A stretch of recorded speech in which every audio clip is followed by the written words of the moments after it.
All right, welcome back to the deep dive.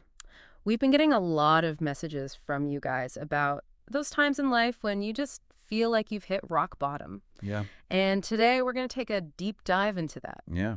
It's a pretty universal experience, I think. You shared some of your own personal experiences with going through some really challenging times and, how you sort of navigated that. And you also sent an article that gave some additional strategies for how to overcome those really, really significant setbacks. Right. So our mission today is to take a look at those and, extract some really practical steps that you can use to move forward when things feel like they're just impossible.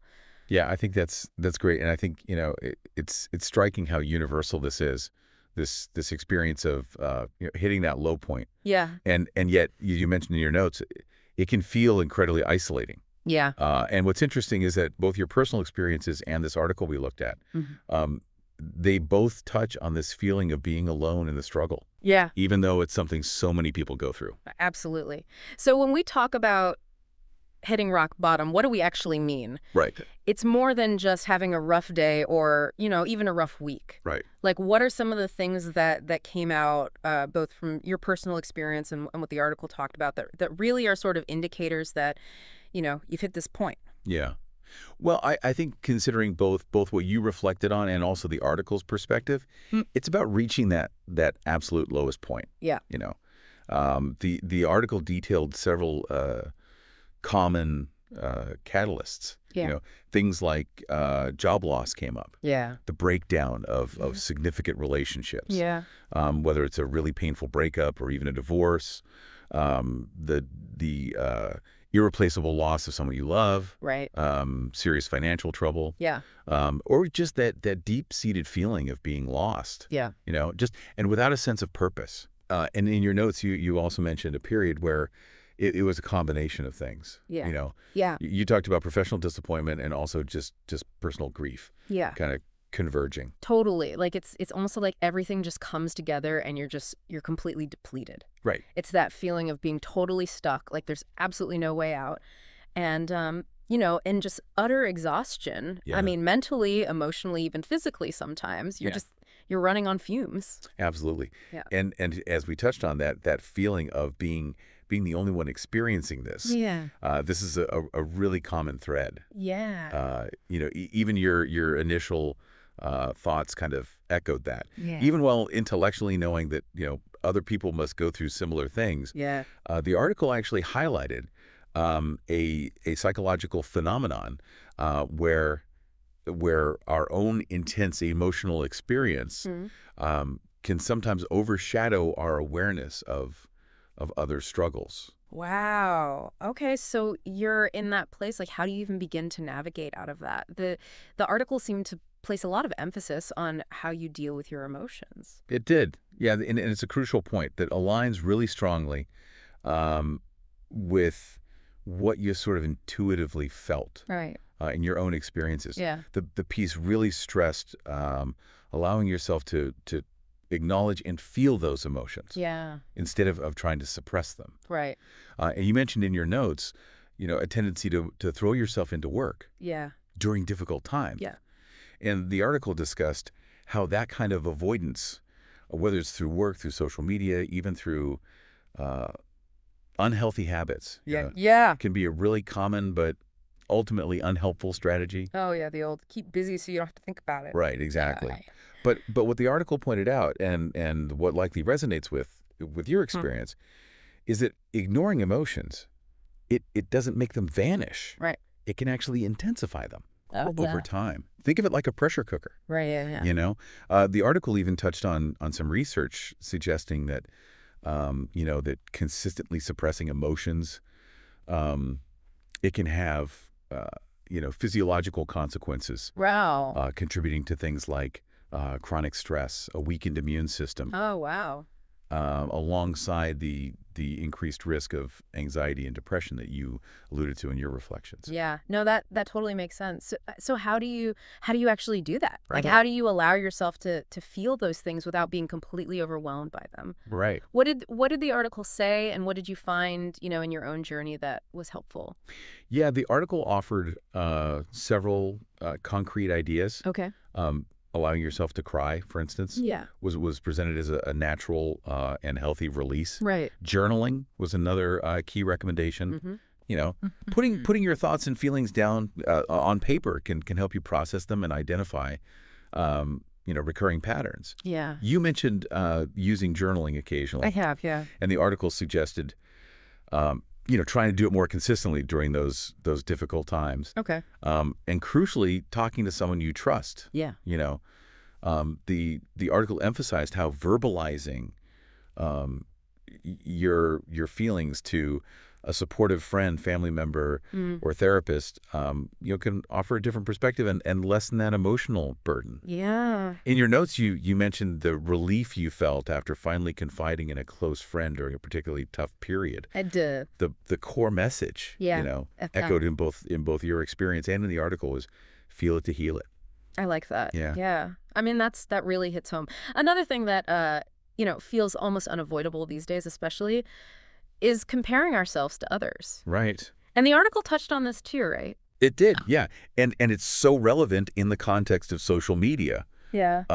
which you specifically mentioned as a challenge Oh. in your reflections. The article discussed how easily, we can fall into the trap of believing that everyone else, is succeeding while we were struggling. Yeah. Yeah. Like everyone else got the instruction manual and you just did not get it. Exactly. Yeah. And it's, it's So frustrating. it's that, yeah. Yeah. It's that, that endless scroll of curated perfection. Totally. It's hard not to feel like you're the only one who in life is just a bit of a mess sometimes. Right, exactly. Yeah. But the article stressed the importance of remembering that what we see online is often a highly selective highlight reel. Right. Yeah. People tend to present their best moments carefully omitting the setbacks, the insecurities, the daily grind. Mm. The piece also made a really important point about individual timelines. Yeah. Yeah. Someone achieving a certain milestone at a particular age or career stage, it doesn't diminish your own journey or potential. Right. Your path is unique. Absolutely. So how do you fight that urge to compare? Right. I mean, it feels like it's almost ingrained, Right. Okay. So the article must have had some strategies. It did, yeah. Yeah. A very practical technique suggested was to consciously stop yourself the moment you notice that comparison starting to creep in. Yeah. You mentioned this happening, particularly when you see former colleagues' career updates. Oh, yeah. All the time. Right. Yeah. The article advised that instead of dwelling on those perceived shortcomings, Right. try to actively redirect your focus towards gratitude. Okay. This suggestion was to make a mental or a written list of 3 things you are currently grateful for in your own life. Got it. Yeah. It's a simple but powerful way to ground yourself in your own reality Yeah. and shift away from that comparison trap. Yeah. You noted in your reflections that even on your toughest days, that focusing on small comforts or supportive relationships could offer a glimmer of positivity. I like that. It's an actionable thing Right. you can do right in the moment. Exactly. Now, when you are in that low place, even getting started on anything feels like climbing a mountain. Right. And the article also talked about the power of small steps. It did. Mm. Yeah. And this is a key takeaway from the article. And it really resonated, with some of the small things that you found yourself doing just to kind of get through the day. Yeah. Like making a cup of tea or going for a short walk. Right. Or sometimes even just getting out of bed felt like, a huge accomplishment. Exactly. The article highlighted that when you're feeling overwhelmed, Mm-hmm. the thought of making big changes, it can feel completely paralyzing. Right. But progress doesn't demand massive leaps. Right. It begins with the tiniest, most manageable actions. Yeah. The article gave some great examples of these small wins. Okay. Things like taking a shower, drinking a glass of water, going for a 5-minute walk, making your bed, or even just writing down those 3 things you're grateful for. Right. These seemingly insignificant actions they can create a sense of accomplishment, however small, Sure. and they can start to build momentum. Hmm. It's about breaking that feeling of being utterly stuck Yeah. by initiating any kind of forward movement, no matter how minimal it seems. Yeah. The article even referenced a concept called behavioral activation, Right. Where engaging in small positive activities can actually improve your mood and energy levels over time. I like that. It's like you build a tiny bit of momentum and hopefully it snowballs. Exactly. Yeah. The article also talked about the importance of reaching out for support, which can be so hard when you're feeling that way. It did. Yeah, and what's interesting is that common inclination to withdraw during those difficult times. Oh, for sure. Both your reflections and the article Mhm. touched on this fear of being a burden to others, Yeah, or feeling like your struggles will be met with judgment. absolutely. But the article, strongly emphasized that you're not alone, Right. and that there are people who genuinely care and want to offer support. I mean, that reminder is so crucial. And sometimes just knowing someone is there, even if they don't have the answers, is huge. Absolutely. Yeah. The article highlighted that talking to a trusted friend or family member can offer fresh perspectives, much needed emotional comfort, Yeah. and it can simply help, um, to lighten the load by verbalizing what you're going through. Yeah. You mentioned the immense relief you felt after talking to your sibling during a particularly dark time. Yeah, I did. The article also suggested that if talking to loved ones feels too difficult, that options like journaling, joining online support groups, Right. where you can connect with others who understand similar experiences, or even seeking professional help through therapy or counseling, can be invaluable. Yeah. The core message was consistent. Don't try to carry it all by yourself. Right. Now, another thing that I think, is a big part of feeling stuck is where you direct your energy Yeah, mentally. And the article talked about, really focusing on what you can control. right. And this is such a powerful shift in perspective. What stood out in the article was how much mental real estate we often give to things that are completely outside of our control. Yeah. Other people's opinions, past mistakes that we can't change, Right. or broader societal issues like the economy or political climate. Oh, yeah. This constant worrying about uncontrollable factors inevitably leads to feelings of powerlessness Yeah. and increased stress. As you also mentioned, feeling when you were dwelling on past career decisions. Oh, yeah. It's like you're in a riptide. You're fighting against something so much bigger than yourself. Exactly. The article suggested a really useful self-assessment. Okay. When you're feeling overwhelmed, ask yourself directly, is this situation within my sphere of influence? Right. If it is, then direct your energy towards, taking action. Yeah. But if it's not, then the key is to consciously, try to let go of that worry Okay. and redirect your focus towards the things you can influence. Hmm. The article provided some clear examples Yeah. of what falls into our control, Yeah. our mindset. Right. Uh, actively choosing to focus on growth and learning, rather than dwelling on failure. Yeah. Our habits. Right. Building positive daily routines that support our well-being Right. and our reactions to events. Yeah. While we can't always dictate what happens to us, we can certainly choose how we respond. I remember the article had a quote that really stuck with me. It said, "Worrying is like sitting in a rocking chair. It gives you something to do, but it doesn't get you anywhere." It does. Yeah, it's a simple but incredibly effective analogy Yeah. for the futility of dwelling on the uncontrollable. Right. Shifting that focus to areas where you have agency, can be incredibly empowering. Yeah. And a crucial step in moving forward. Yeah, absolutely. And it's not just about your mental and emotional state, is it? I mean, the article made a strong connection between your mind and your body. Absolutely. Yeah. The article highlighted the undeniable interdependence, of our physical and our mental well-being. Yeah. Taking care of your body has a direct and significant impact on your emotional state. Sure. The piece emphasized some fundamental yet highly effective actions. Okay.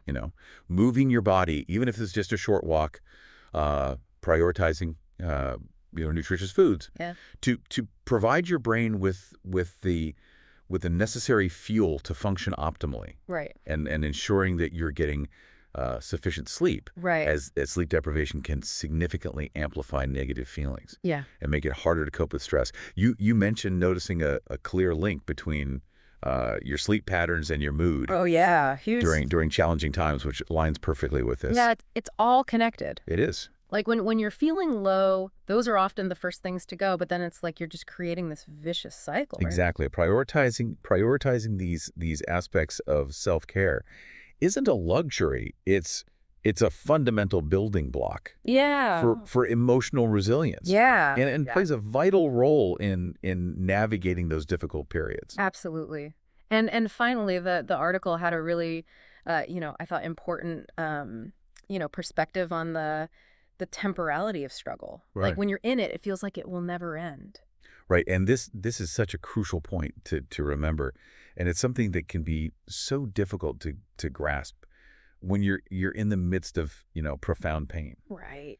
The article emphasized that nothing in life is static. Yeah. Everything changes, and that includes our difficulties. Yeah. And I highlighted that if you're currently at a low point, it's essential to hold on to the understanding that this is not a permanent state. Yeah. And you absolutely possess the inner strength and capacity to rise again. Yeah. Your own past experiences, Oh. even the ones you described as incredibly challenging, ultimately led to periods of growth and recovery, Mhm. which underscores this point. Absolutely.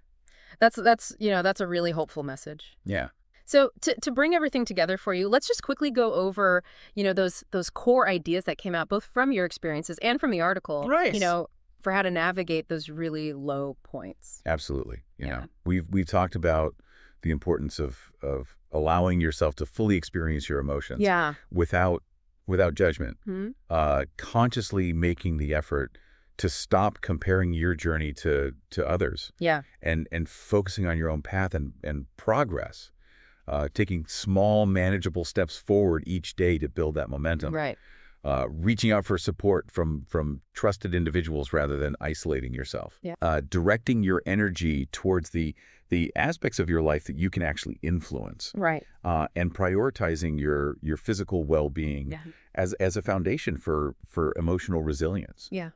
And finally, holding on to the understanding that difficult times, no matter how overwhelming they feel, are ultimately temporary phases. Yeah. And with that in mind, think about, that inner strength and resilience that you've tapped into before to get through, challenging things in the past, even if it feels a little dormant right now. Like, how can you intentionally tap back into that, Yep. using these insights, Right. and take that first step Yeah. towards moving forward, Right. on your terms. What's one thing you can do today? Yeah. Like one small manageable thing Right. that feels like it's, within reach. Yeah. Knowing that even that tiny movement can start to shift your perspective Exactly. and build that positive momentum. That's where it all begins. Absolutely.